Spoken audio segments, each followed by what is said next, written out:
Hola, nos encontramos aquí en la sala para personas ciegas de la Biblioteca México para realizar una entrevista con Fermín Ponce León, que es el presidente de Inclusión con Equidad.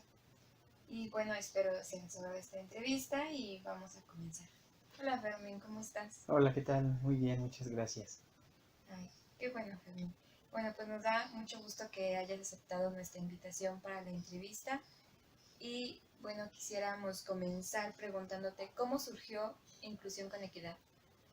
Bueno, Inclusión con Equidad es una asociación muy joven que fundamos apenas el 26 de noviembre de 2015 y pues bueno, está conformada por un consejo directivo de personas con discapacidad. Todos somos ciegos, para nosotros es muy importante que eh, todo lo que se haga en materia de discapacidad sea con personas que tengan la misma, ¿no? O sea, que Uh-huh. aparte de que tengan discapacidad, también tengan el compromiso de irse preparando, de tener esa responsabilidad de decir, bueno, soy persona con discapacidad, pero no por eso ya lo sé todo sobre discapacidad, ¿no? Sino que juntos estemos aprendiendo, a veces tomando cursos, a veces diplomados, leyendo mucho también sobre lo que implica los paradigmas que van cambiando día con día en materia de discapacidad. Pero bueno, ¿cómo surge Inclusión con Equidad? Bueno, yo inicié en el rollo de sociedad civil en más o menos en 2004, 2005, cuando me junté con otro grupo de compañeros ciegos, todos profesionistas. De alguna manera teníamos la inquietud de empezar a incursionar en cuestiones de discapacidad. Yo me acuerdo que estaba iniciando apenas mi carrera y pues bueno, juntos fundamos una asociación en la cual fui socio fundador. Posteriormente estuve en la presidencia de esa asociación 6 años. Estuvimos colaborando en varias cosas hasta que decidimos crear esta nueva porque pues bueno, la otra asociación ya tenía como una agenda saturada en cuanto a cubrir su objeto social y dijimos, bueno, vamos a hacer otra. Invité igual a más personas con discapacidad y así es como surge Inclusión con Equidad, ¿no? Siempre trabajando pues hombro con hombro con otros compañeros con discapacidad, ¿no? ¿Y cuál es el objetivo de Inclusión con Equidad? Mira, tenemos un objeto social bastante amplio. Nuestro objeto social nos va a permitir realizar talleres, capacitaciones para el trabajo, para incluir a personas con discapacidad, también para capacitar a empresas, a espacios donde conozcan a la discapacidad y la puedan insertar. También tenemos algunos eh, enfoques como la investigación en materia de discapacidad. O sea, honestamente, el objeto social es muy amplio porque la idea es como colaborar desde muchas aristas hacia el apoyo de la discapacidad, ¿no? Pero principalmente, porque además es algo que yo venía coordinando de muchos años, en lo que tengo un poquito de experiencia, es, bueno, ahorita por el momento solo, y es como, va a ser como nuestro eje rector, es el turismo inclusivo y el turismo social, ¿no? Entonces, eso es como lo que nos va a dar pues un paso a seguir, ¿no? Es la parte principal de nuestro objeto social, ¿no? Esto no dejando de lado lo que te comentaba antes, ¿no? Participar en cursos, o sea, impartiendo cursos, capacitaciones en materia de concientización de discapacidad, inserción laboral, capacitación hacia las personas con discapacidad, en diferentes aspectos, en derechos humanos, por ejemplo, ahorita estoy trabajando con alguna persona, una capacitación para el trabajo, es decir, dar elementos informáticos, pero muy enfocados a, a la inserción laboral, ¿no? O sea, justamente, ¿qué requiere saber una persona cuando está buscando una inserción laboral? Porque a veces hay cursos como más hacia lo académico, ¿no? Uh-huh. Entonces esta persona dijo, bueno, hay que extender esa parte, porque hay un puente, hay un vacío, le está faltando un escalón para llegar a un puente hacia la inserción laboral. Es algo muy incipiente aún, pero lo estamos haciendo con mucha dedicación, sobre todo esta persona que tiene la inquietud y que es quien está aportando la idea y está como viendo qué podríamos hacer para que la inserción laboral sea más llevadera para las personas con discapacidad, ¿no? Bueno, pues gracias por darnos estas dos diferencias, bueno, no exactamente diferencias, pero ya nos platicaste un poquito sobre lo de turismo inclusivo y turismo social que pues van de la mano, como entiendo. Sí. Entonces, ¿cuál es la importancia, o ustedes como Inclusión con Equidad, cuál es la importancia del turismo inclusivo y social? Bueno, para nosotros es muy importante porque eh, justamente si queremos hacer valer la Convención sobre los Derechos para las Personas con Discapacidad, pues es muy, muy precisa, o sea, es un derecho el cual está consagrado en ella, entonces eh, México como Estado parte que la ha firmado y la ha ratificado, pues estamos en pleno marco jurídico que nos abraza, que nos respalda de hacerlo valer, ¿no? Entonces, para nosotros es muy importante por eso, porque es un derecho de las personas con discapacidad a la recreación, al esparcimiento, entonces, eso es calidad de vida. Entonces, las personas con discapacidad visual también se les debe, y con toda otra discapacidad, por supuesto, se les debe garantizar una calidad de vida, ¿no? Entonces, el turismo es una actividad complementaria para esa calidad de vida. Para entrar un poquito en contexto, me acuerdo que nos dijiste de las actividades que realiza Inclusión con Equidad, no nos mencionaste los viajes, pero pues a nuestro público yo creo que sí le interesaría saber de estos viajes que realizan, que pues son incluyentes, ¿no? ¿Nos quieres platicar un poquito más sobre eso? Como las dinámicas de los viajes. Ajá. Pues bueno, primero eh, eh, lanzamos nuestras convocatorias de manera electrónica por terceras personas que nos ayudan a difundirlas. Y una vez que la gente recibe la información, nos llaman, hemos hecho ya de manera muy sistemática un cuestionario, decir, bueno, ¿conoces a alguien con discapacidad? ¿Te gustaría interactuar? Porque a veces la gente se pierde, ¿no? Entonces de pronto hay respuestas de todo, ¿no? Afortunadamente la mayoría muy positivas, pero hay algunas que, ay, ¿a poco no sabía que iba a convivir con personas con discapacidad? Sí, sí, totalmente, ¿no? Entonces, ya que la gente acepta, o en algunos casos mínimos no acepta, pues ahí llega, ¿no? Pero cuando acepta, pues bueno, ya se les da una pequeña capacitación de cómo se interactúa con las personas con discapacidad, porque nosotros vigilamos mucho que, por un lado, la persona sin discapacidad se divierta, la persona sin discapacidad eh, goce, porque pues de alguna manera está pagando una cuota de recuperación de los gastos que generan el hospedaje, la alimentación, en algunos casos, cuando es con el DIF, ya lo decía, pues eso no cuesta porque el DIF lo subsidia. Pero bueno, como quiera que sea, detallitos ahí, pues sí hay que generar una cuota de recuperación. Entonces, en ese sentido, pues las personas sin discapacidad también les tienes que garantizar que va a ir acompañando, va a ser par de la persona sin discapacidad, no va a ser su nano, ¿no? Ni su protector, ¿no? La idea es que todos somos personas en igualdad de condiciones, entonces vamos juntos, no unos para los otros, ¿no?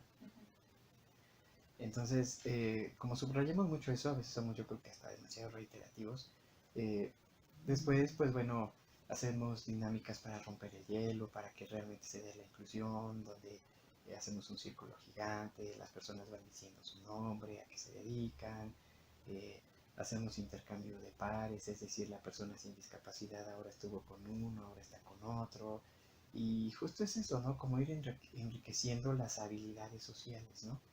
Eh, Hay varios teóricos que hablan de las, bueno, habilidades sociales, todo individuo las debe desarrollar, pero en el caso particular de las personas con discapacidad, eh, Verdugo Alonso dice, por ejemplo, ¿no?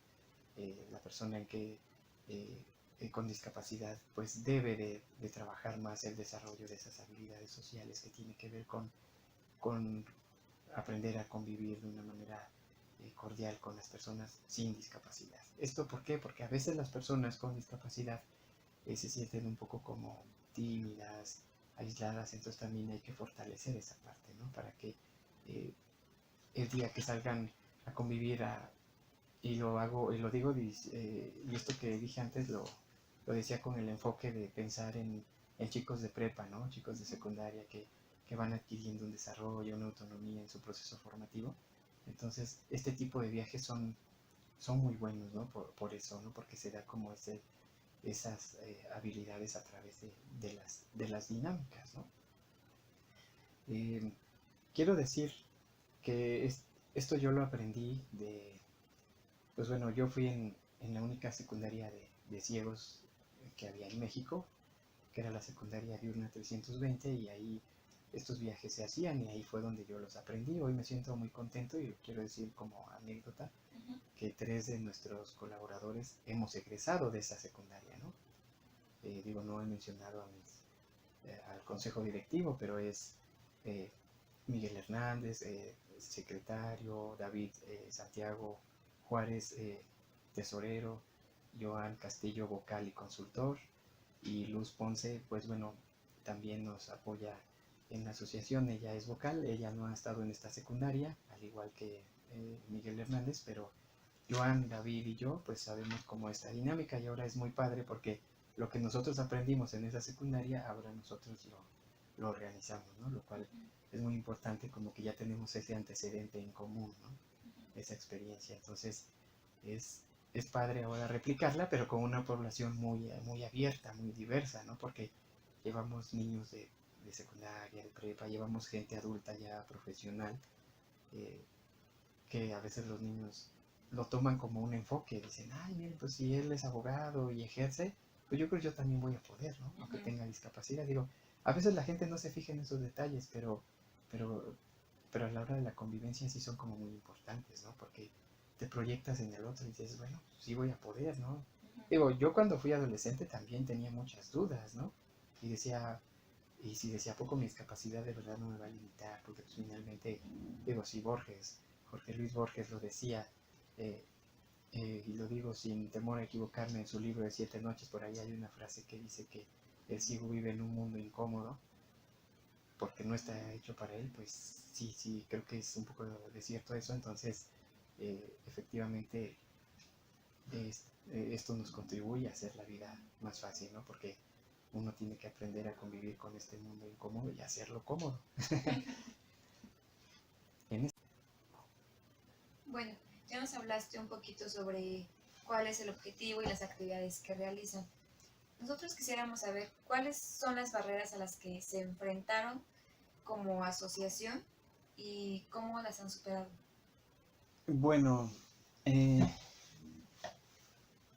generalmente una asociación civil, a las barreras que se enfrentan, pues, híjole, son muchas, ¿no? Digo, las primeras, pues son desde luego las financieras. O sea, la verdad es que sí es muy costoso hacer un acta constitutiva ya formalmente registrada ante notario y ante todas las dependencias del gobierno. Entonces, sí, siempre la parte financiera es un problema, pero también eh, la parte complicada es el conocimiento.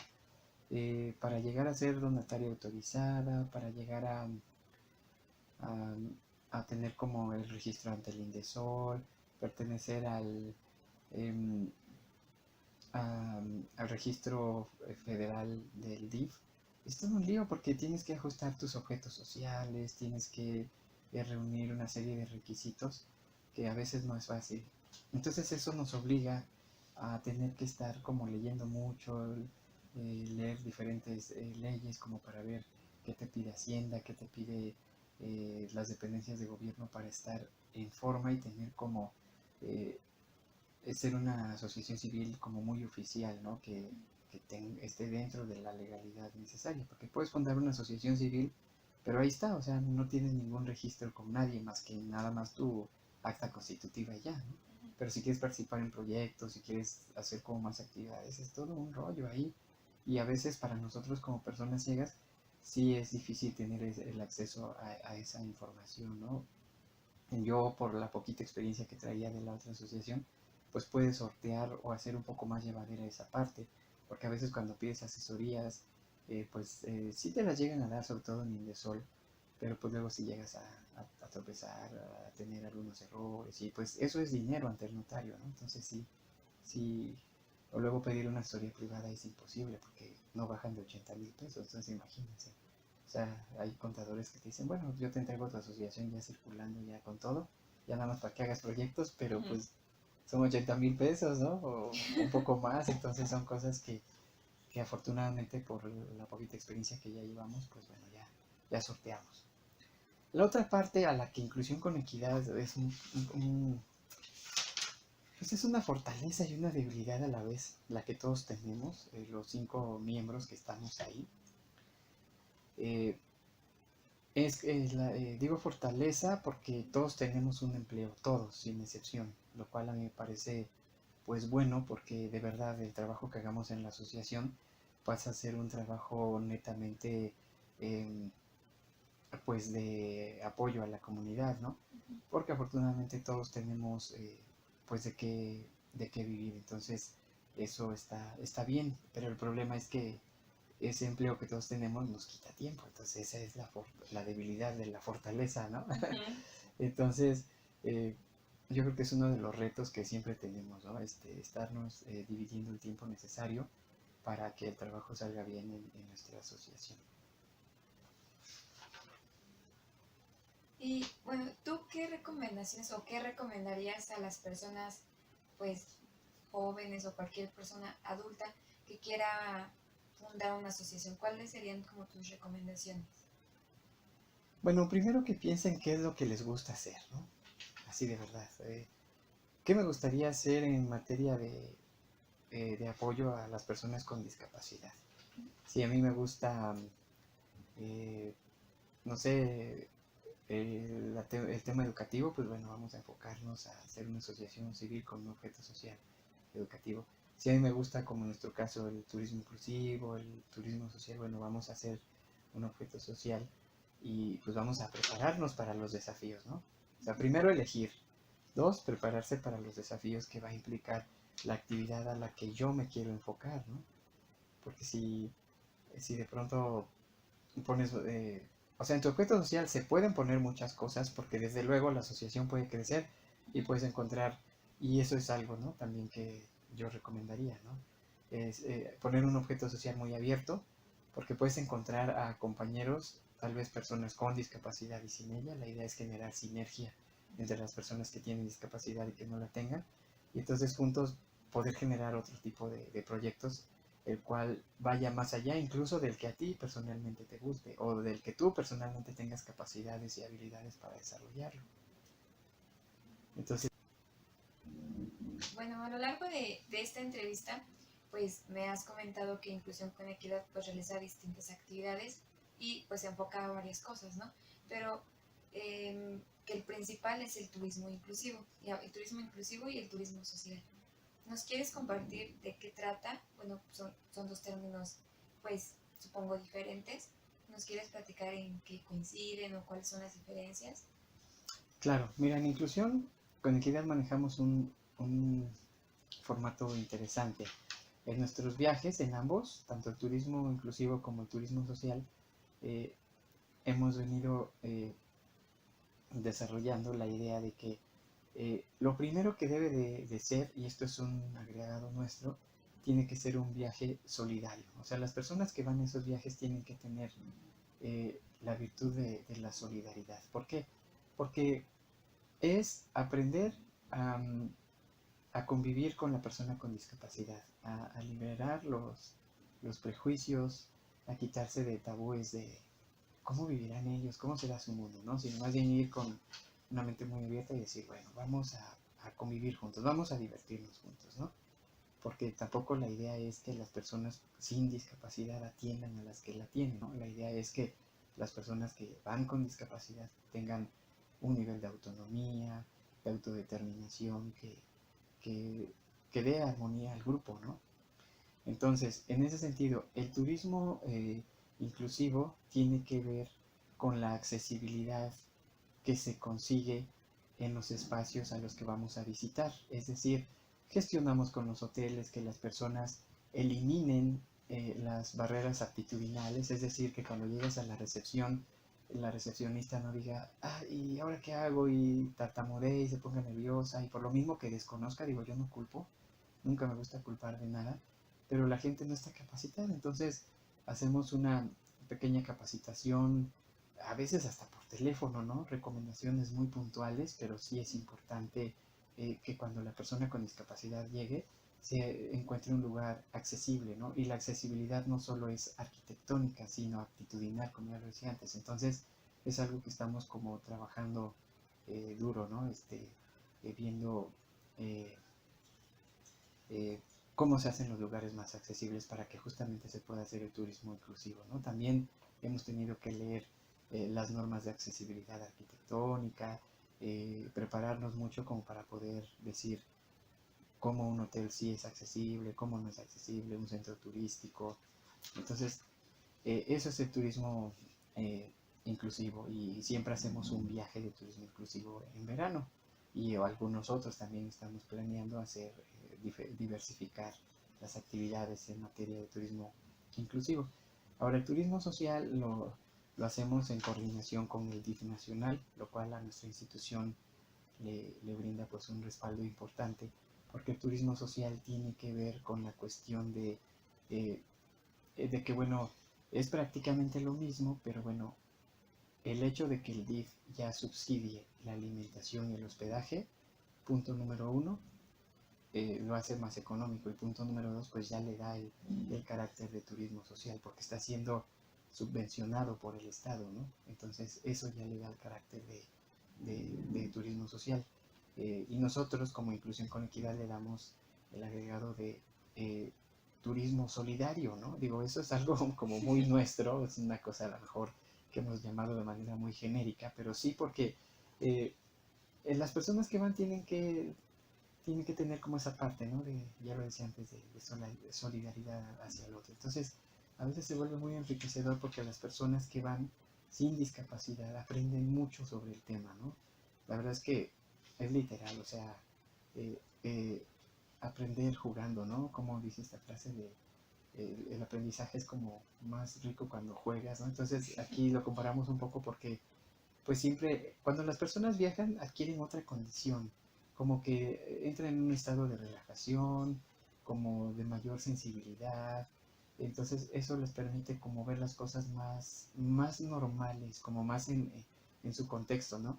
A diferencia si alguien llega, si lo sientas en una aula de entrada, lo cuadrado del salón, ya es así como así, bueno, ¿y ahora qué me van a decir? Como es más riguroso, como más académico, y aquí pues es como más de manera más vivencial lo que se va aprendiendo de la discapacidad. Y las personas con discapacidad, pues bueno, se hacen acompañar por alguien sin discapacidad, lo cual les va a hacer el viaje más llevadero, porque a veces a una persona con discapacidad lo que le da miedo es llegar a un lugar desconocido, y en segundo lugar le llega a dar miedo eh, saber que no sea un lugar accesible tanto actitudinal como arquitectónicamente, ¿no? Entonces, en ese sentido, como vamos generando eh, pues apertura, ¿no? Para que después sería padrísimo y se ha logrado que algunas personas después de ello, pues como que se animan a hacer viajes solitos, ¿no? Y eso está padrísimo porque yo creo que algo que las personas con discapacidad a veces no hacen es animarse a viajar solos, ¿no? Como que son pocas las personas